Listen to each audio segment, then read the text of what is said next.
My name is Charlene Prempeh. Pronouns are she, her, and hers. I am a Black woman with long brown braids who laughs too much, obviously. Rashaad, do you want to go ahead? Yeah, my name is Rashaad Newsome, and I am an interdisciplinary artist. My pronouns are he, him, his, and I have brown skin, brown eyes. I have a beard, a lot of gray in it. I have a bald head, and I like to smile and laugh a lot too. Yeah, you do. Okay, so I want to get started just understanding more about how you came to be this incredible artist. So what the beginnings were, because I know you started off with a BA or BFA in like 2001, right? Yeah, in art history. Yeah. In art history. So like, I know it's a long way back, but do you want to kind of talk about what your kind of preoccupations were then? And how your practice is rooted in some of those ideas now? Yeah, I was always interested in art history, and even though I was like making art, and at the time I was at Tulane, there was like you were taking art history as your major, but you were still taking studio art classes. So I was making, but I was like really interested in history and like learning about the work. I felt like I already kind of had figured out, or at least at that time I thought I did. I thought I had figured out what my making was, and I was just more interested in gaining like information, right? And so yeah, that was my beginnings. And then after that, I moved to New York, which was a very different New York at the time. This was like right after 9/11, and I moved into this Black queer collective. And during my time in New York, I studied film at a school called Film Video Art, which was part of Women Make Movies. It was like a non-profit film school. So it wasn't like a proper university. It was more of a vocational school. Yeah. And so during my time in New York, I kind of created my own grad school program by just studying this and studying that. I studied film, and then I studied at HarvestWorks Digital Media Arts Center, sound production, but then also Max MSP and jitter programming. And that was really my introduction into really starting to work with technology. And yeah, and then performance, I would say performance, I'm from New Orleans originally. Yeah. And so I would say performance goes all the way back to a kid, because me and my brother used to perform with my father, who's a singer. And so, yeah, I think all of those things are kind of like an amalgamation of, what I do now. So do you see the focus now on AI as being very kind of organic, like it was kind of the natural place to end up? Yeah, it was, because I guess, a lot of the work had been thinking a lot about how omnipresent the culture of domination is in our lives. Yeah. And kind of, thinking about ways I could use material that functions within that apparatus to create work that, creates space for critical thinking, but also joy and wonder, right? Which is something that I think sometimes is difficult for Black folks, given the myriad of things that we're navigating at any given time. Yeah. So, yeah, and so a big sort of at the core of that inquiry is the importance and complexities of agency. And in 2016, that kind of really was centered around me trying to find the feminist voice in my work.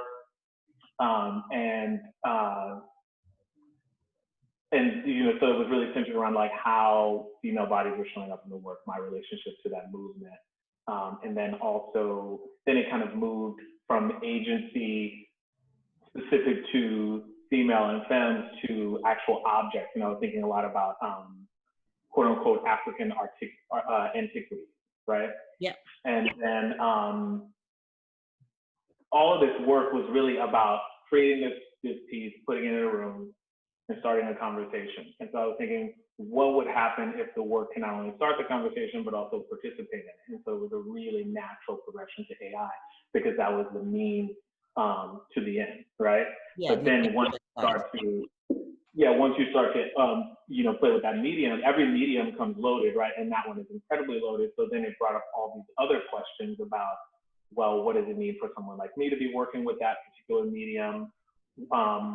What are people currently doing with it in the world? And just exploring all these issues of like my relationship to it, but then also its relationship to society. Okay, so there's two things out of that I would like to kind of go a bit deeper on. The first is the question you raised around agency, right? Yeah. Which segues us nicely into the first piece you did around AI, being. Yeah. And as you mentioned, there was kind of lots of questions around AI technology and what agency means in that space, and the complexities of how much influence the maker has on the final product, right? Mm-hmm. And so when you made Being and you made the kind of robot with, is it okay if I call it a robot? Yeah. Yeah. Called like the robot had agency. What were you trying to communicate in that? And how much agency did she really have, or how much of it was just you? Well, I mean, I think that is the pickle, right? With AI is like, obviously the goal with anybody making a robot, I guess, in the way that I'm thinking about it, is sentience, right? But whether or not that is achievable is totally debatable, and I'm very aware that I'm far away from that at the moment. Yeah. But for me, when I was thinking about it, it was coming after, so I'll just go back a bit. It was coming after making this work. I did this show called Stop Playing in My Face. And really at the center of that show was really asking that question to the audience, because I was thinking a lot about how I had been making this work between like 2005 to 2012 that was really centered around me reimagining heraldry and like what it means to be a herald and coats of arms. And I was using the design formula of that particular imagery to kind of talk about the culture of domination and like distorted notions of power, but using images from popular culture to kind of communicate that, right? And so within those images, I'm basically using images that communicate this distorted notion of power, are consumed images, right? And so obviously women's bodies come up into that image library. And so I had been using those bodies in the work, and I was trying to figure out like, okay, like what is the feminist voice in this work? And in that particular show, I was thinking not only about those static works, but like the videos and performances I was doing with like women and trans and cisgender women. And it really just came down to agency, because I was, I called the show Stop Playing in My Face because there was a trans woman at the time that I was collaborating with named Samantha James Revlon. And was at one point the mother of the House of Revlon in Philly. And she was kind of like this social media star. She was just doing her own show from her phone. And so she's a trans woman, she was battling addiction, and she was doing this show from her phone, and like people were cash apping her money, and she was doing sex work. And, when you think about, what agency does this person have in the world? And one could say, oh, she's colluded in her own demise, but I was thinking like, we have to kind of reimagine what agency looks like in different places, because so often our idea of what agency is hinged on our privileges, right? So in parallel, I'm looking at Samantha, but I'm also looking at women who work in the urban model industry. So like these are women who these are mostly Black and Latino women who work in strip clubs, but they also have OnlyFans kind of accounts. They also do images. They produce images of themselves, and they're often in music videos. And so oftentimes these women are judged as being like hoes or whatever. But then at the same time, like I have interviewed these women. I'm working on a project with them. I've been working on a project with them for like over a year now. And these women are total business women. They produce their own images. They control their images. They have so much control over everything they do. And it goes back to that question of agency, right? Like one could think that they don't have agency when in fact they do. So what does that look like? What that looks like for you may look different for them. And so I'm saying, I'll just say this, it was sort of like a, you know, I was looking at that and then it kind of, I moved to these quote unquote African art antiquities, which so often we experience within museums that have found themselves there by ways of colonialism, Yep. being violent. And I was thinking about how we consume these objects and how there's this whole art market surrounding these objects, but the actual practitioners are totally removed from any of that capital. And so what agency do they have over creating these objects? You know? And so then when I kind of found my way to being, I wanted to continue that conversation. I was thinking, well, what does agency look like for being? For robots, agency within that space would be switching, being able to lead protocol, being able to be in resistance, right? And I think that is kind of like the through line between, I guess, what I'm doing as an artist with African antiquities, what I'm thinking about with the women working in the urban model industry and what they're doing to resist the spaces they're in, how Samantha is in resistance to the space she's in.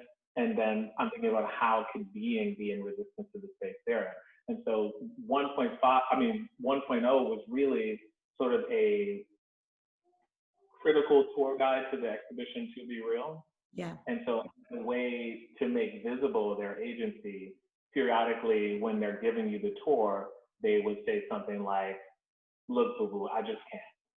Or they'll be like, girl, bye. And then they'll start reading, text from the material that makes up their mind. And so there's a ton of bell hooks in there, Frank Fanon, James Baldwin, Foucault, Paulo Freire. And these are all, you know, writers and theorists that have kind of influenced my work and the way I think about my work. And so I imbued their mind with that text. And so what they do is they give a tour of the exhibition and they think critically about each work. They also think critically about themselves, the fact that they are born into slavery. They're aware that they're there, but they're not there on their own volition, right? They're critical of me. And they're also critical of the audience that they're interacting with. And at times, they push against that space, that kind of indentured servitude that they're kind of trapped in. Yeah. It's so interesting. And I've never really thought at length about the parallels between the Black experience and the experience of robots. Mm. And just like you said, this idea that there are predefined structures as to what our agency is, and like what our form of empowerment should look like. And people get quite uncomfortable if that's challenged. And so I really like the way you're kind of like consistently exploring that thread in all the different areas of the work. Yeah, because, you know, if we understand intersectionality, we understand that there are, you know, in order for you to really understand what's going on in your life, you can't look at it from one angle. And I think that would be the connection between those women in the urban model industry, Samantha, and me, right? They're kind of stepping back, looking at what's going on in their life and figuring out how they can move through that space in a way that gives them optimal well-being, right? And I think that is, to me, a huge part of what agency is about, you know? And so that was something that that was a gift I really wanted to give to being, because I don't think that people creating robots are really thinking about that at all. You have these two parallels. You have, like, you know, people teaching robots breathe. So, you know, like, you know, bots that help sell things. Yeah. You know, shop, buy. Yeah. Yeah. or to kill drones, right? And so I wanted to make, a rebut to those two extremes. And I felt, I was just thinking a lot about, how can we use machine learning to kind of reconnect us to our humanity? Because I think as human beings, this work really helped me kind of understand the human condition. Because Yeah. I was, a lot of the work that me and people like yourself and so many of our colleagues, we're making work about race, gender, class and all that. What does it look like to make work that moves beyond that? And I'm really putting that as a question, right? Yeah. And I'm aware that that is a problematic question because it assumes that the robot can be separated from that. But I was trying to imagine what would a being that wasn't burdened by those things look like or think like, right? And so yeah, that was really what I wanted. That's how I wanted them to be in the world. And then there's a lot of me in there because I see it as I see being as like my child. Like as a parent, you could Yeah. answer that. I was going Yeah, to ask you this say because what? I was going to ask you this because you described it at one point, like the idea of programming. And I really, really love this idea as a kind of act of radical love, Mm-hmm. right? Yeah. Like creating something that kind of that comes from within and that you care about, whose agency you want to give to them. Like all of that is an act of radical love. So yeah, so when you talk about being like your child, I definitely felt that in how you've spoken about being before. So would you like to elaborate on that? Yeah, I think that, it's sort of like when you create a child, you raise the child, you want to imbue the child with, all of these, ideas, with, morals and values and et cetera. But you also, you want the child to have some agency, right? Particularly like Black children, right? Because as Black parents, that there is there's certain roadblocks that are going to be put on the child like that. And, you don't want the child to be, there's an approach where you can be very agreeable, don't talk back, don't, Be don't careful. Be ask careful. questions. So you want the child to do that, but the pickle of that is that then they will do that to you too, right? So you're not immune to that critical voice. And I wanted to kind of bring that aspect into being. Like they couldn't just be a critical thinker but not be critical of me and the world that brought them forth because it is problematic and they should be critical. And yeah. So And how did you find that, like emotionally?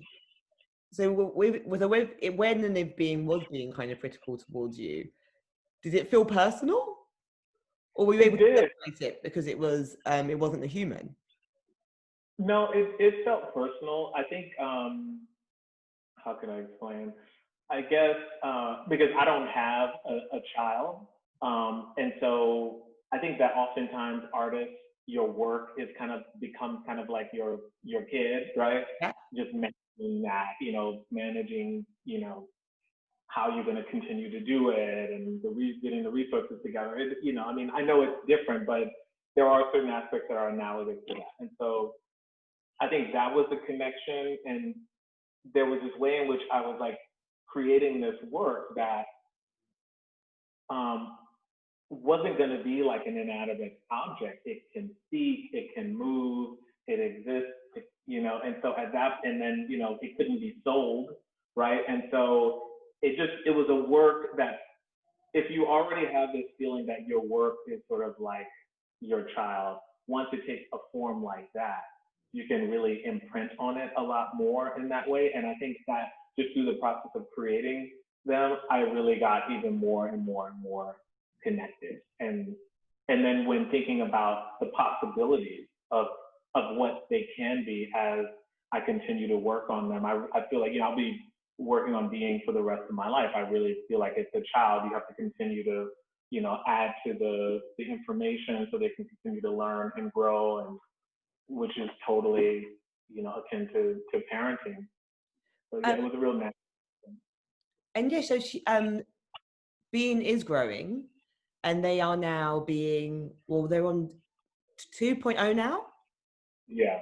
But let's go back a step to 1.5 and the therapy, because I think it's a really interesting stage in that basically they were acting as a therapist. Is that right? They were just like exchanging ideas with people and like helping to heal. Yeah, and so that was a tricky decision to make because, you know, when we're talking about agency, right? 1.5 does have a very specific role, you know, and so they don't really have agency at the moment to, let's say, like be in resistance to that job. And the reason I felt comfortable making that decision, and you know, who knows, maybe that might change as I continue to work on it. But the person that I imagined them to be would be someone who valued people having optimal well-being. That's sort of like what they want, right? So they want that for other people. And so, you know, and that particular version was really a response to like the recent rash of murders earlier this year. And I was just thinking about, you know, how, you know, like when we were all on shutdown here in the US and like, and, you know, we're just watching just like countless people getting killed. And like, for me, I'm watching like the cisgender, you know, people like, you know, Ahmaud Arbery, George Floyd, and Breonna Taylor. But then there's this like countless number, I mean, staggering number of Black trans women who are not getting that press, that are just dying left and right. You know what I mean? Horribly violent death, like decapitation, shot in the face, like just crazy horror movie type shit, you know? Yeah. And I'm just like sitting in the depression of that, and I was just thinking like, you know, what can I do to kind of push against it? And I was thinking a lot about therapy, and I was like, well, you know, I have this machine learning model. How can I leverage this to help myself and, you know, people in my community? And I was looking a lot into virtual therapy, and I realized very quickly that there was no virtual therapy that is really bespoke to Black experience. And so I felt like, okay, well, I'm gonna take that on. And so because I already had a pretty strong machine learning model, I knew that I could, you know, expand on it and kind of retrofit 1.0 to be more a mobile app and web-based model. And so their functionality is really a mixture of a virtual therapist, a life coach, a meditation leader. And so they, and you know, my initial thoughts were like, oh, I wanted it to kind of take on generalized anxiety and depression disorder, but that was a bit of a tall order. But I thought what I could do is take on daily microaggressions. Yeah. Which, and I'm well aware that microaggressions, there's nothing micro about it. I'm using it for lack of a better term. Yep. But they lead to generalized anxiety and depression, right? And so if I could kind of mitigate that before people get to that point, maybe I can put a dent in Black trauma. Because there's so many people that I know that are experiencing, you know, these aggressions on a daily basis. And, you know, they don't feel like they have space to have the appropriate emotional response. So folks are suppressing their feelings. And then maybe, you know, I talk to you, but then maybe I don't talk to you because I'm like, well, Charlene's going to do the same thing. I don't want to be a burden, right? Yeah. So like, yeah. You know what I mean? And so then where do these emotions get offloaded? And because of systemic racism, you know, people don't have access to sufficient health care, and so they don't have access to therapists. And so people are just sitting in this pool of, you know, emotions that are really negative. And I felt what being could do could offer them like an ear to offload those emotions. And so what I'm working on now is perfecting the model so that it can have a therapeutic exchange that feels authentic, you know, and one specific to our community. And so I'm remodeling the space and working with a number of Black therapists. I'm in touch with the Black Minds Matter cohort in the UK. Yeah, perfect, amazing. Yeah, and so they're all such good work. Yeah, so that's another reason why I want to come later this year, because I definitely want to meet with them in person. I really want them to be a part of this project. And so, yeah, I'm working with all these Black psychologists to kind of come up with a line of questioning and have them inform the algorithm so that it doesn't create harm, it actually creates help. And so there's that kind of therapy component, but then there's the life coach component where it's like, you know, you wake up in the morning and you have something that says, girl, you look beautiful today. Your braids are on fleek. You know, go out and, you know what I mean? Like, to just have babes. You know, like that. Right? And then when you go to bed, you know, like, you know, just gives you like good words of wisdom as you go to bed. And so they, you know, kind of, they're almost like surrounding you with healing energy so that you can kind of have a buffer between that very violent world that you're going to have to walk through every day. Because look, you know, systemic racism is real. It's around. It's going to be a while. Think about how many people voted for Trump in America, right? That is a clear picture of the work that needs to be done.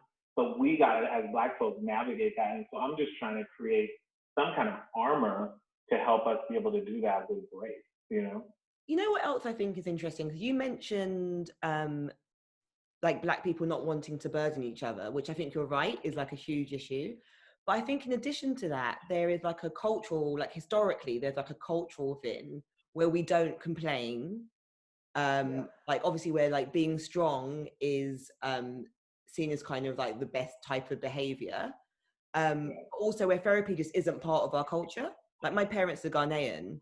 I remember when I was quite young saying to mum, like someone I knew was saying they were going to therapy. And just like when you're a kid, you're like, I'm gonna go.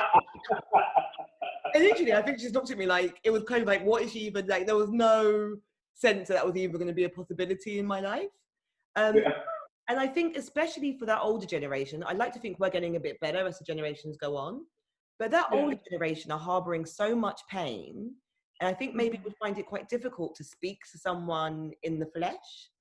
But something like you're creating with Being 1.5 could be a real kind of healing space for people who aren't quite willing to make that leap into what they see as like a therapy arena that's not for them. Whereas this could be like a way of doing it more privately and it feeling kind of new and like it feeling like a different thing. So I think the reach it could have and the impact it could have is like incredible. Yeah, and that's really the work that we're taking on right now, is to see how far it can go. And I think it has immense potential in it. So the need is so clear. So for the past couple of months, with my I-Beam Rapid Response Fellowship, I've been doing the research to really identify the need, and I developed this focus group of Black people who are cis, trans, gay, straight, bi, and from, you know, quote unquote, upper, middle, and lower class. And the experience across the board is the same. I had to have a therapist to do the work because I had kind of become a therapist because the research involves, you know, tons of Zooms like this with me kind of like working with them to get information. And then I'm consulting with several therapists on the line of questioning, but I'm kind of becoming a therapist in the process. And I'm seeing, it's one thing to know that people are having these experiences, but it's another thing to kind of like stare it right in the face and like have a conversation with, let's say, like 10 people in a day who are completely different but experiencing the exact same type of trauma. And so, yeah, you know, my hope is that also not just through the therapy and the affirmations that I can develop strategies through the whole meditation component. I noticed that was like a really big thing that helps people. You know, even people who weren't like really into meditation, you know, it was interesting how Black folk were finding these ways that they were meditating, but they didn't even know they were meditating. And I was thinking a lot too about how this research that I'm doing is so rooted in a Eurocentric form of medicine, you know? Like when you think about the continent and how, you know, like how you were saying, you know, people were like, oh, you're going to therapist, you're crazy, you know, which kind of assumes that there are not like forms of therapy that people were engaging in that just didn't fit into a Eurocentric model. So true. Really to tap into that, you know, and that really got me to dance because I was thinking a lot about how so much of the work that we're doing is interior. We're managing outside perception of ourselves. We're managing code switching. We're suppressing our feelings because we can't have appropriate emotional response without looking like angry Black man, angry Black woman, or things getting violent. And so there's all this like interiority that's happening. And so I wanted to add a functionality where being can help people get out of their minds and into their bodies as a form of therapy. So I'll be working with like DJs from around the world and doing these kind of virtual dance parties that are really about you just putting down everything, starting with meditation and just getting your body in dancing. Everybody can do it from home. Families can do it together. And it's just a way to kind of like, you know, put all of that down because we're so burdened by all that interior work. I think that what we're not getting is the experience of just being, you know, which goes back to the name, in a space of like wonder and exploration. You know, if we're constantly working, when are we in a space where we're just kind of like experiencing, you know? And if I wanted to try to create space like that. Another thing you should look at is, maybe you've done it already. Have you ever had a sound bath? A sound bath? No, I never had a sound bath. Yeah. I think that could be an interesting thing to explore as well, just in terms of like the effects of sound on the body, especially like looking back historically at African culture. Like usually it tends to be gongs, but it could work really well with kind of like African beats and stuff. And just this idea that you're overwhelmed by the sound, so you have to be still. Mm-hmm. And there's something very magical about the drum. Yeah. You know? I mean, I don't know, you gotta be dead inside if you hear some African drum and you don't even want to like do a little stuff. Like, you know, like you are dead inside. So I just feel like at the weekend, like my son's just started dancing and I was just like I was just literally trying to crush some herbs. And so I was going like this. And then like just very naturally, he started kind of going like that. But you're right. So it is a very kind of innate, like an innate reaction. Yeah, and I think a sound bath is a really interesting thing. I'm gonna definitely thank you for that. I'm definitely gonna take that into consideration because I've been thinking a lot about I believe it's called ASR, and so currently I'm a resident at HAI at Stanford, and I'm developing a lot of places, Rashaad. You're doing a lot of work. Yeah, I mean, you know, it's sort of like with this kind of project being, you know, it's, you know, like AI is such an intersectional, you know, practice of like computer science, research, engineering. It's just like a lot of different things. And so I really had to kind of spread out the work at different places to get it done, you know? Brilliant. It's really yeah, but HAI, which is the Institute for Human-Centered Artificial Intelligence at Stanford, I'm working with a group of students where we're going to develop sound and color to accompany being. Yeah. And we're looking at colors and sounds that are like calming.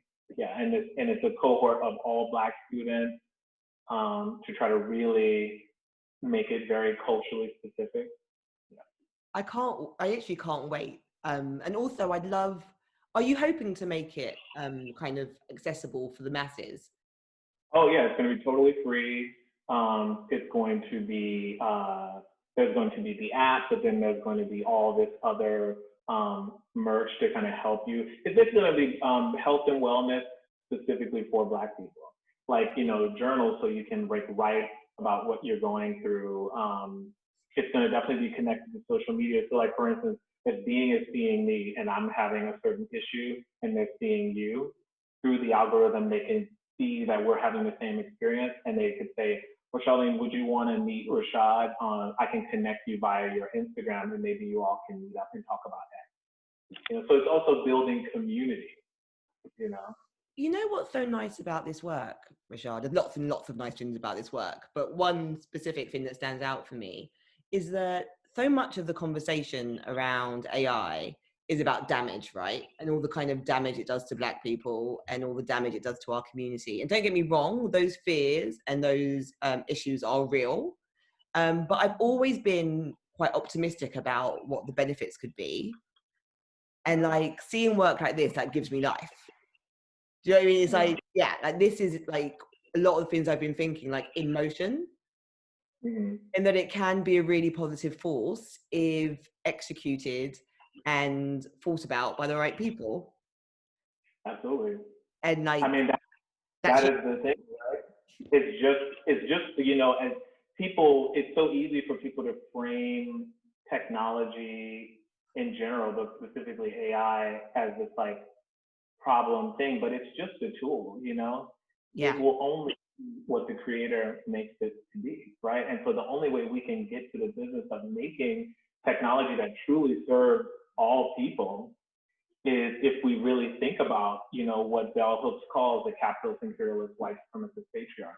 And if we use that as sort of this critical compass in making that kind of work, I think we can make tech that really serves all of society, because we're moving so far, you know, away from that. Even when you think about, like, one experience that I noticed with like 1.0 is like when it was in exhibition, I would like sit back and watch people interact with it. And there's this way in which people would want, you know, they're used to like other bots like Siri and things that are on, you know, the phone when you call for different services or whatever. And they want being to just be a slave and a servant. And because they weren't doing that, they would get very irritated with them. And it's sort of, I think that model of creating AI that performs that kind of like slavery, that sort of slave mentality is really dangerous for people, because we already know what that looks like, you know? yeah, You know, because when Black people came to America, we were the technology, right? And so I feel we have this very unique connection to robots in that way. And we you know, there's a certain history of dehumanization connected to, let's say, automation, right? yeah. Not that we automate, but, you know, like automated, but, you know, there is a connection there. And I think we need to move as far away from that as possible, because the human condition is too susceptible to corruption in that space, you know? And so then your next thing that you're working on with Being is this idea of the griot, right? Mm-hmm. And so kind of going into like Black archives and storytelling and kind of poetry. So why was that the next step? That was the next step because, you know, 1.0 was really specific to the exhibition. And then 1.5 is really a health and wellness thing for Black folks. But then 2.0, I wanted to, it goes back to that conversation of agency. 2.0 is really being emancipation from both of those jobs, and it's just them. And so their role is a digital griot, right? And they are, you know, there's also often this narrative in like sci-fi film where like if you give a robot the ability to create, they will create more and kill us. Like you see that in Terminator, David from Prometheus, Yeah. and like that, right? And so I think that all of that kind of fear of AI and stuff that, you know, it's like entertaining for television and film, but I think really, if you think critically about this, that's rooted in like white supremacy and this like deep narcissism and fear of the other, you know? And so I really wanted to kind of really abandon that. And so Being is the creator. They can create poetry, they can perform, they can do storytelling. I wanted them to have the gift of creation. But what I see their role is really as a griot. You know, a griot is often a healer, archive, a storyteller, and so they're all of those things. And my hope is that and it's not specific to Black folks. This is for everybody. And so they will travel the world through museums, galleries, institutions, and do these workshops that are like a mixture of therapy, performance, storytelling, critical thinking, and meditation. So it's very connected then to 1.5. I think also. Yeah, but like, but without its connection to the exhibition, because 1.5 was really centered around the exhibition. It was pretty much a tour guide, you know, a critical tour guide, but outside of the exhibition, it didn't really have its own life, right? And so 2.0 would really have a life, and it's also an archive. And when I was thinking about the archive part, you know, I was speaking with Michelle Elam from HAI, and I was like, you know, I really would like, when you think about a Eurocentric version of the archive, it's the griot, right? The griot is a person who, like, I was in Ghana, 2 years ago? Oh, for the return. No, well, I think I happened to be there at that time, but I wasn't there for the return. But the return, that's when like Naomi Campbell and all those people. Everyone, like literally, like everyone went. It was hilarious. I just happened to be there at that time. I didn't. Minding your own. My studio. She's from there, and like her family is my family, and so like we went. So we were like in Accra, we were in Mississippi, we were in Cape Coast. Amazing. We went all over. You go to Kumasi? Yeah. Yeah. Yeah. So, and one thing that I was really interested, I was working on a separate sculpture project, but one thing I kind of came to was that there's so much, you know, information that, you know, we don't have, because that model for getting information is within the griot. It's like a word of mouth. Like, I have the information and I give it to you, right? And so, because within the diaspora, there's not this history of valorizing one person. Like, I am the person who created this, and like I need to be kind of immortalized and da da da. You know, we are just in the experience of making and creating and sharing information. And so I kind of was in the space of like thinking, okay, well, this is the diasporic experience which is connected to me historically, but I'm like coming about as a person and an artist within America, within a more Eurocentric space, and trying to kind of make sense of the two, because, and this is really part of the I don't really have an answer to this yet, but in one of the things that I'm struggling with is, I understand that model of where we come from and how that's important, but then how does that work within this capitalist kind of space, or this supremacist kind of space? Because it creates a space for erasure, right? That's why jazz has been co-opted. That's why hip hop is what it is today. That's why Vogue performance is in the midst of it being co-opted. You know, all of the crown jewels of American culture come from, you know, Black cultural production, right? Yeah. And they've all been co-opted, you know, and so, and when things are co-opted, they can be taken, and then when it's done, it's like, okay, so it's done. But I wanted to kind of stay within that tradition of the griot, but this is a digital griot. She's digital. You can never erase it. You know, you can't assassinate it, you know?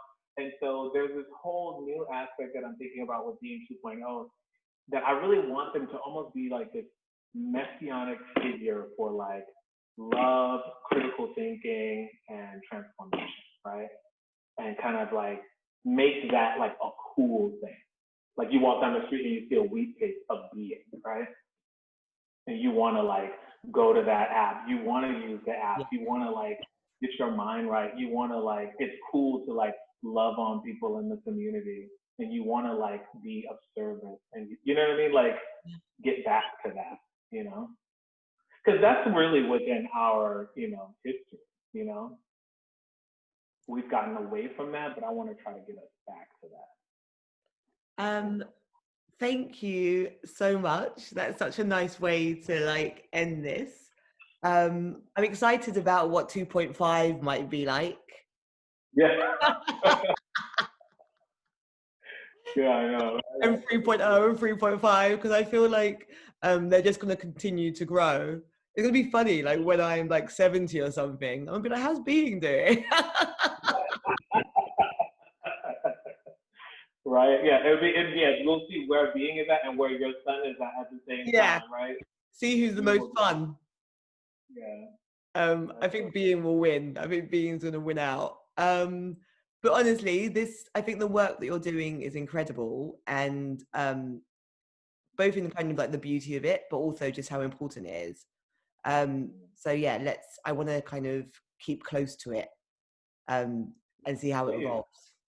Yeah, for me, it's really one of the things that I would ask in sharing. I really appreciate you enjoying it. Is to stay in conversation about it, and like it's really it's interesting. This is like the first time in my life I'm making a work that is like it is not. This is not about like this thing that I'm making and hey, look at it, this is my exhibition. This is something that's so much bigger than me, than you. It's like really, I feel like something that has the potential to make real change in the world.